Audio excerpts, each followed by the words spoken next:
Alex, thank you for talking to me. I know how tired you are. Thank you for having me. You're welcome. Okay, I won't keep you too long because I know that you're probably doing that. I tried that. It's not working. It's not working. So. Okay, fair enough. Okay. First I want to ask you, tell me a little bit about Hallowed. From what I know, you are a relatively new band. Yeah, it's from Austin, Texas. 6 years now. Okay. New York and Austin. New York and Austin. And this is your first time that you played WG? Yes. Okay. Tell me about that experience first. Okay, well, okay. it was... What you remember? Well, I mean, this was a almost 30-year dream come true for me. I've been wanting to play this for about 30 years. So when I had the opportunity, Thomas, who runs the When We Were Young after party, was like, would you like to play this? I was like, what? Yeah. And he's like, well, wait for an email. And I got the email, and I was like, we would like to offer you a song. Are you interested? No. Of course, yes. Exactly. What sort of question is that? Okay. And so the whole experience was amazing. You know, I know a German crowd can be hard to win over, especially when a lot of people do not know you. But from the time we went on stage, like just hearing the roar of the crowd and everybody was into it, it was the most amazing experience I've ever had in my life. You mentioned that the German crowd you think is a difficult crowd if they don't know your music. I personally think that they're very open-minded and curious to discover your music. Oh, they definitely are, but if they don't know you, because we played once before in Germany, in Rüsselsheim, and it was one of those things where it was, you start the first song and everybody's like, all right, and the second song maybe a little bit more clapping. Was that in a club? It was at Das Wind. It's a venue, a music venue. It was a smaller festival, and you know, by the end of it, everybody was dancing and chanting and having a great time and clapping along. But I just had that in my memory, and I was like, okay. How long ago was that? That was almost 3 years ago now. Okay. And I just had that in my memory. So when I was like, okay, we're playing Moritzbastei, and I was like, oh shit, it's a packed house. It's a packed house, yes. Okay. And I went out there and people cheered, and after the first song, the crowd response was so amazing. I was like, let's have a beer real quick. It's like, take a swig and be like, oh, for this kind of party, we're going to have fun. It's exactly. like, let's go. Well, that's what it's all about, isn't it? Exactly. Okay. Now, from what I know, it's just basically a two-piece band, but what I saw on stage at Moritzbastei, you had two bands. So tell us a bit about that. So that was really cool. That's been my plan for ages. Like the band was started with me and Andrew. And we've done a couple shows, always this two-man stuff. And it's like, no, we need a live bassist, we need another guitarist. Like, let's fill it out. Big sound.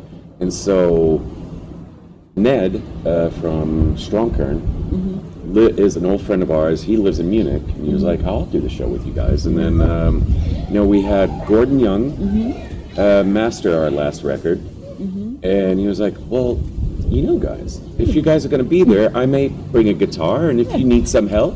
And I was like, some help? How about you do the whole damn gig with us? And so it was absolutely amazing. That group of guys, for the first time that we played together, I was like, this feels right. This is you're perfect. going to continue it that way? Like, I sense that you prefer a full band. Yeah, and honestly, the plan is I would like to have those two guys still with us. Like, it was just perfect.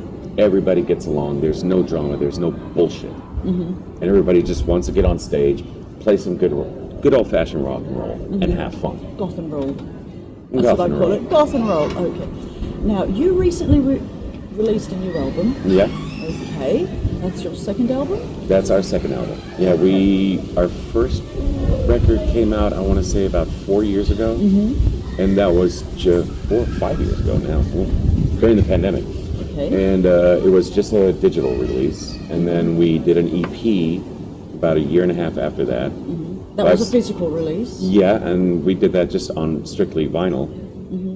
And that was received really well. We did a cover of Comfortably Numb by Pink Floyd. It's like, I don't think I've heard that one. It's like, oh, so you like that hippie stuff, do you? I'm like, well, I personally, sometimes, it depends on the song, yes, I like it. Music is music, isn't it? It's like, It doesn't matter the genre. If it's good, it's good. exactly.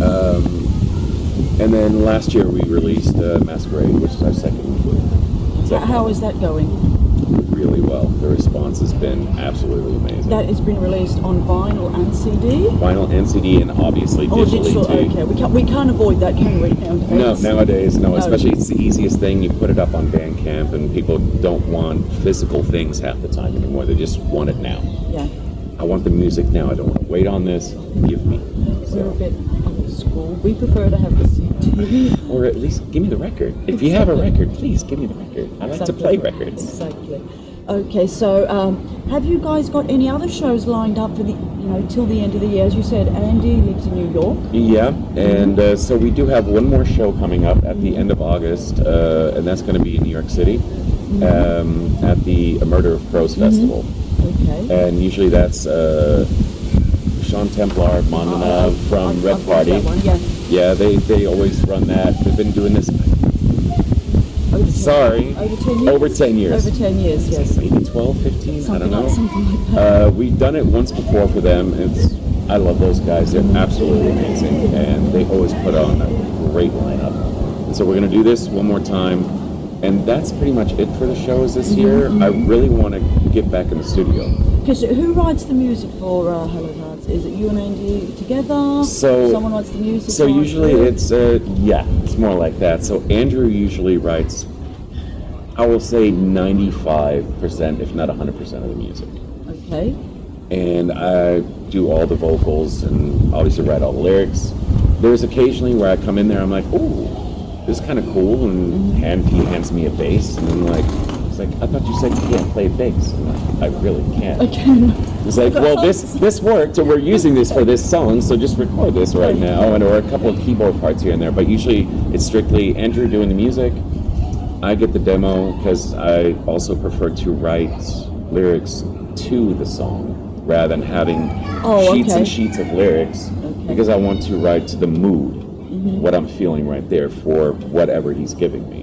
What are your main influences? We get the gist, but what are your main influences musically? Musically, well, too many to mention. Probably. There's a lot, but I will. Okay, easy enough. Obviously, it's Sisters and Fields. Those are my two biggest ones. Have been since I was about 14 years old. So, another big influence on me would be Marvin Gaye, actually. Okay.